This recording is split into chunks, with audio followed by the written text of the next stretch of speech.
Class में हम study करेंगे कुछ बोर्ड की क्लासों में आए हुए क्वेश्चनों के बारे में, जो कि अधिकांशतः हर एग्जाम में पूछे जाते हैं। देखो कुछ क्वेश्चन है, यानी आज की क्लास आज तक की सबसे इंपॉर्टेंट क्लास है। तो देखो सर, फर्स्ट क्वेश्चन करते हैं क्या अभी कि चालक के अंदर विद्युत क्षेत्र की तीव्रता शून्य होती है, क्यों? भाई हमने सेकंड चैप्टर में माना था क्या, थर्ड चैप्टर में माना है कि चालक के अंदर विद्युत क्षेत्र की तीव्रता कितनी होती है? शून्य। वो शून्य कैसे होती है वो सिद्ध करनी है हमें कि चालक के अंदर विद्युत क्षेत्र की तीव्रता शून्य होती है, क्यों? यहां सिद्ध कीजिए। चालक के अंदर विद्युत क्षेत्र कितना होता है? शून्य होता है। तो देखो क्या करते हैं भाई, ये बाहरी विद्युत क्षेत्र लेते हैं प्लस माइनस, बाहरी विद्युत क्षेत्र हो गया जिसकी दिशा प्लस से माइनस की ओर किससे व्यक्त कर दी हमने भाई? ई वेक्टर से। बाहरी विद्युत क्षेत्र प्लस माइनस ई वेक्टर दिशा दिखा दी प्लस से माइनस की ओर। हमने कहा है चालक के अंदर विद्युत क्षेत्र की तीव्रता निकालनी है, तो इस बाह्य विद्युत क्षेत्र ई में एक चालक रखते हैं, एक क्या रखते हैं? चालक। जब देखो चालक रखते हैं तो हम जानते हैं चालक में क्या होते हैं? मुक्त इलेक्ट्रॉन होते हैं। भाई चालक में बहुत अधिक संख्या में क्या होते हैं? मुक्त इलेक्ट्रॉन। जब बाह्य विद्युत क्षेत्र में रखते हैं इस चालक को, तो वो मुक्त इलेक्ट्रॉन एक बल अनुभव करते हैं। मुक्त इलेक्ट्रॉन क्या करते हैं? बल अनुभव। भाई विद्युत क्षेत्र की तीव्रता की परिभाषा से F बराबर स्मॉल ई कैपिटल ई बल क्या करते हैं? वो अनुभव करते हैं, जिसके कारण मुक्त इलेक्ट्रॉन देखो अपने पास, जिसके कारण चालक का ये सिरा कैसा हो जाएगा? धनावेश, और चालक का ये सिरा कैसा हो जाएगा? ऋणावेश। इसको मान लें ए, इसको क्या मान लें भाई? बी। क्यों? क्योंकि ऋणावेश होंगे जो किधर आकर्षित होंगे? प्लस प्लेट की ओर, और धनावेश होंगे वो किसकी ओर आकर्षित होंगे? माइनस प्लेट की ओर। तो देखो इससे हम क्या कह सकते हैं, क्या इसकी भाषा लिखना चाहे कि चित्र अनुसार, या फिर हम जानते हैं चालक के अंदर बहुत अधिक संख्या में मुक्त इलेक्ट्रॉन पाए जाते हैं। चालक के अंदर बहुत अधिक संख्या में मुक्त इलेक्ट्रॉन पाए जाते हैं।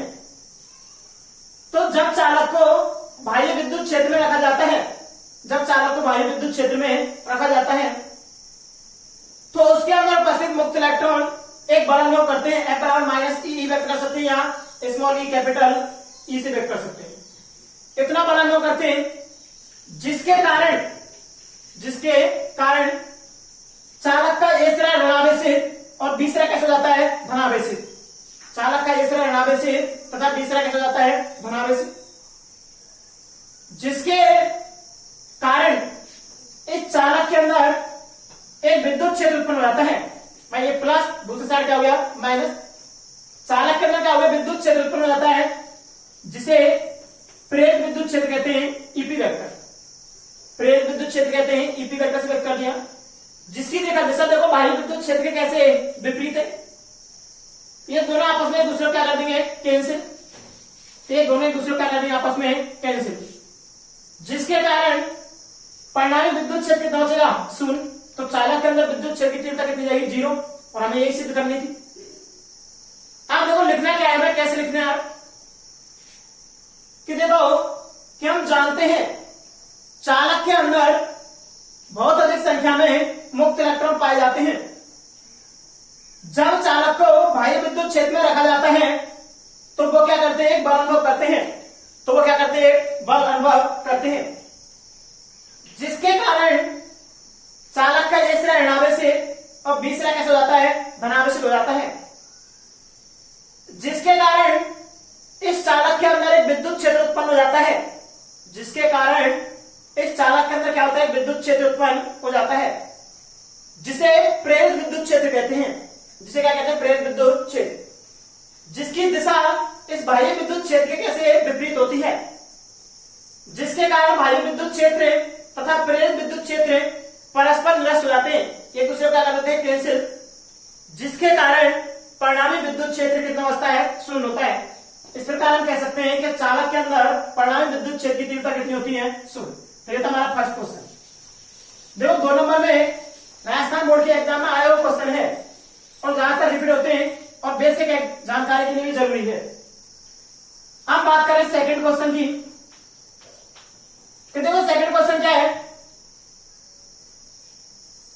चालक के अंदर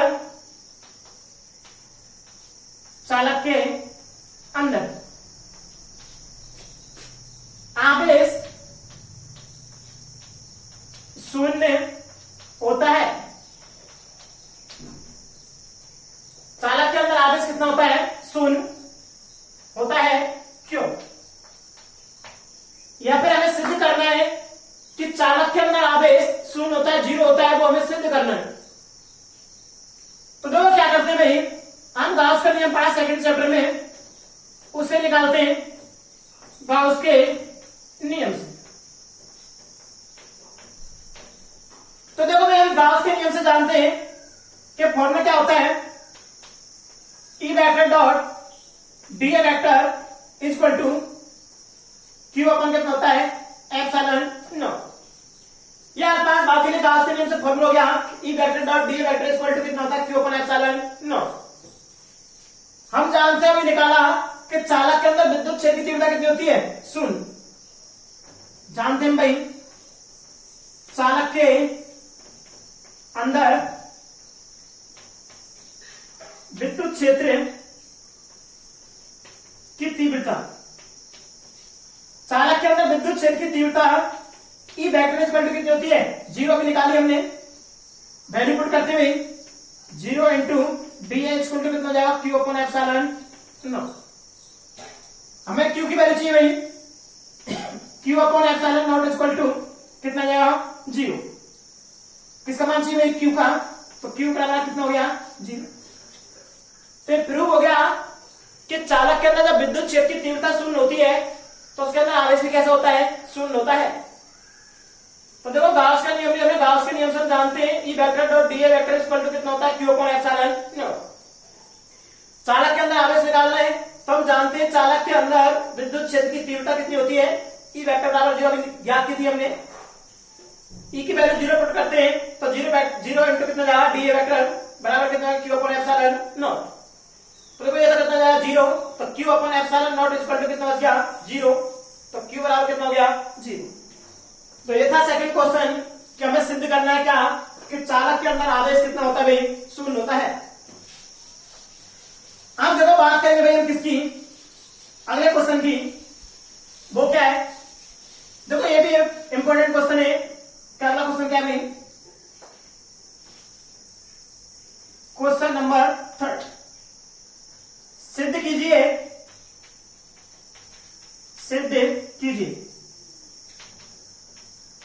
चालक के अंदर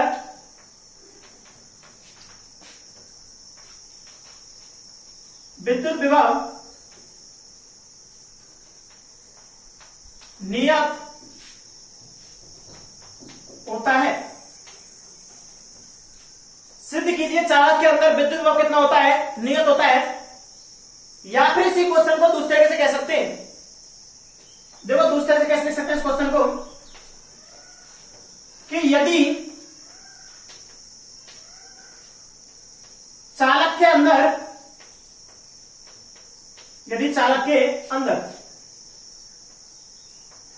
विद्युत क्षेत्र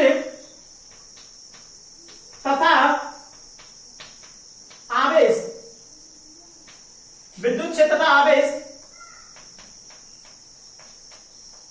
शून्य होता है, यानी विद्युत क्षेत्र और आवेश क्या होते हैं? शून्य होता है, तो विद्युत विभव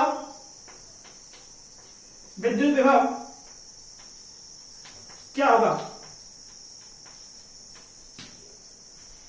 यानी दूसरी तरीके से क्या लिख सकते हैं इसको कि जब चालक के अंदर विद्युत क्षेत्र की तीव्रता और आवेश शून्य होते हैं तो विद्युत विभव का मान क्या होगा वो निकालना है, या फिर हमें सिद्ध करना है चालक के अंदर विद्युत क्षेत्र की तीव्रता कैसी होती है, फिर विद्युत विभव कैसा होता है? नियत होता है। विद्युत विभव कैसा होता है? नियत। तो देखो भाई हम जानते हैं एक चीज, वी नो दैट, हम जानते हैं, क्या जानते हैं भाई? सेकंड चैप्टर में डेरिवेशन निकाली है, बाह्य विद्युत क्षेत्र में या थर्ड चैप्टर में बाह्य विद्युत क्षेत्र में विद्युत विभव, बाह्य विद्युत क्षेत्र में विद्युत विभव, बाह्य विद्युत क्षेत्र में विद्युत विभव का फॉर्मूला क्या भाई था, dV equal to minus E dot कितना dr। ये हमने फॉर्मूला पढ़ चुके। हम जानते हैं चालक के अंदर ई बराबर कितना होता है, 0। क्या लिख रही है भाई, चालक के अंदर विद्युत क्षेत्र ई बराबर कितना होता है, 0। अभी ज्ञात किया था चालक के अंदर विद्युत क्षेत्र ई बराबर कितना होता है, तो 0 यहां पर वैल्यू पुट करते हैं, dV equal to minus 0 dot dr, यानी dV बराबर कितना हो गया भाई, 0। हमें किसका मान क्या करना है भाई, d का। तो d का मतलब क्या है भाई, अब कलर रह सकता करते हैं समाकलन। तो क्या लिखेंगे भाई, समाकलन करने पर जब देखो सर समाकलन करते हैं तो इंटीग्रेशन कर दो भाई, integration dV equal to 0, integration dV कितना होगा, b बराबर कितना नियर, b का इंटीग्रेशन कितना जाएगा, dV का b। क्योंकि जब भी हम समाकलन करते हैं तो क्या आता है भाई, एक नियतांक आता है, तो b बराबर क्या कर दिया हमने, नियतांक। तो सिद्ध हो गया चालक के अंदर विद्युत विभव कैसा होता है, नियत होता है। याद रखो भाई, दोबारा सुन लो कि हम जानते हैं बाह्य विद्युत क्षेत्र में विद्युत विभव dV बराबर कितना होता है, माइनस ई डॉट dr। चालक के अंदर विद्युत क्षेत्र ई बराबर कितना होता है, 0। तो वैल्यू पुट कर दी ई की, तो dV बराबर कितना हो गया, माइनस 0 डॉट dr, dV बराबर कितना हो गया, 0। समाकलन करने पर समाकलन कर दिया, कितना हो गया, b बराबर नियत। तो हमने सिद्ध कर दिया भाई कि चालक के अंदर विद्युत विभव कैसा होता है, नियत होता है। ये सभी क्वेश्चन 2 नंबर में एग्जाम में आए हुए क्वेश्चन है और ज्यादातर रिपीट होते रहते हैं एग्जाम में क्वेश्चन। जो एक क्वेश्चन और है जो कि बहुत बार एग्जाम में पूछा गया है, वो क्या है भाई, क्वेश्चन कि सिद्ध कीजिए, सिद्ध कीजिए चालक के कारण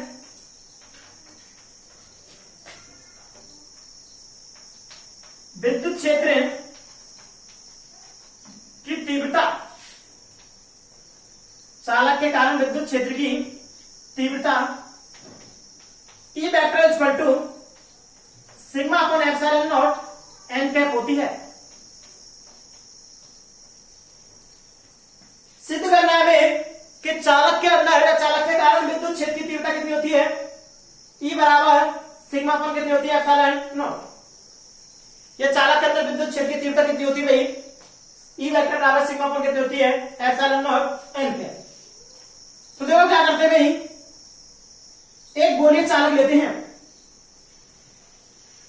एक के लिए गोली है चालक, कह रहे हैं भाई गोली है चालक है,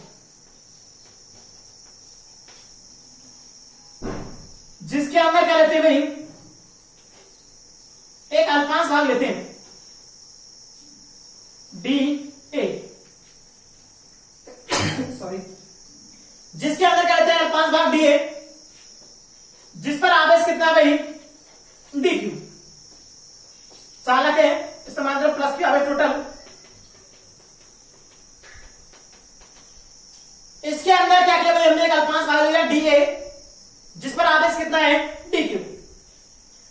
इसका पृष्ठीय आवेश कितना है, सिग्मा, और यहां पर भाई एन कैप क्या है, बहिर्मुखी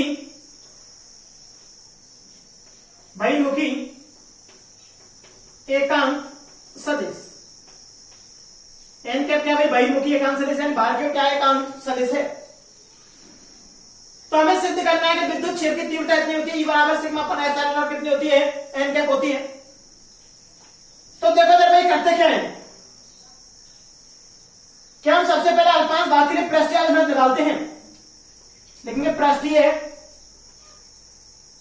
अल्पांश भाग लिख दे सीधा कि अल्पांश भाग के लिए, अल्पांश भाग के लिए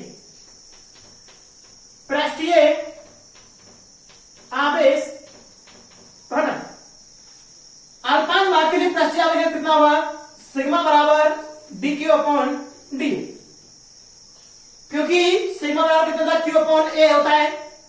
अल्पांश भाग के लिए आवेश कितना है, dq, क्षेत्रफल कितना होता है, dA, तो dq अपॉन कितना हो गया, dA। यहां से dq की वैल्यू निकालते हैं, तो dq बराबर कितना हो जाएगा, सिग्मा dA। समीकरण नंबर कितना देंगे इसको, फर्स्ट। अब बात करते हैं इधर कि हमें क्या निकालनी, विद्युत क्षेत्र की तीव्रता निकालनी है। तो गाउस के नियम से, गाउस के नियम से देखो, गाउस के नियम से क्या करते हैं भाई, अल्पांश भाग के लिए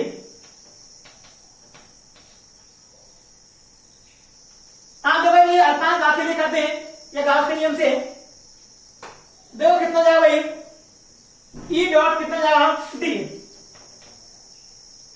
ई डॉट डी है इज इक्वल टू कितना जाएगा भाई, Q upon epsilon not. Gauss के नियम से होता है। समीकरण एक से किसका मान रख दो भाई, क्यू, किसका मान रखना है, डी क्यू का। लेकिन देखो यहां पर अल्पांश भाग के लिए तो कितना जाएगा, डी क्यू आवेश, लिख सकते हैं यहां पर अल्पांश भाग के लिए। तो देखो क्या आ गया भाई, समीकरण एक से मान रख दो, समीकरण एक से dq का मान रखने पर, dq का मान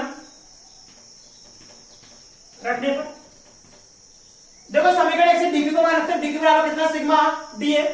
तो यहां पर वैल्यू रखते हैं, ई डॉट कितना हो गया भाई, dA इज इक्वल टू कितना जाएगा, dq की जगह क्या रख सकते हैं भाई, सिग्मा dA अपन कितना हो गया, एप्सिलॉन नॉट। dA से dA कैंसिल, ई बराबर कितना आ गया भाई, सिग्मा अपॉन एप्सिलॉन नॉट। तो विद्युत क्षेत्र की तीव्रता कितनी आ गई, ई बराबर सिग्मा अपॉन कितनी आ गई, एप्सिलॉन नॉट। यदि इसे हम सदिश रूप में लिखना चाहें, कि सदिश रूप में, तो ई बराबर कितने देंगे भाई, sigma upon epsilon naught N के। ई बराबर कितना है, sigma upon epsilon naught N के। ये निकल के अपने पास विद्युत क्षेत्र की तीव्रता चालक के अंदर कितनी हुई, ई बराबर कितनी होगी, सिग्मा अपॉन एप्सिलॉन नॉट कितनी होगी, एन के। जहां लिख सकते हैं, जहां एन के बराबर क्या है, बहिर्मुखी एकांक सदिश, एकांक सदिश। तो इस प्रकार हमने सिद्ध कर दिया कि चालक के अंदर विद्युत क्षेत्र की तीव्रता कितनी होती है, शून्य होती है। तो देखो ये चारों question exam point of view से बहुत ही इंपॉर्टेंट है, तो छोड़ने नहीं हमें भाई, अच्छे से पढ़ने के बाद देखना समझ में आ जाएंगे।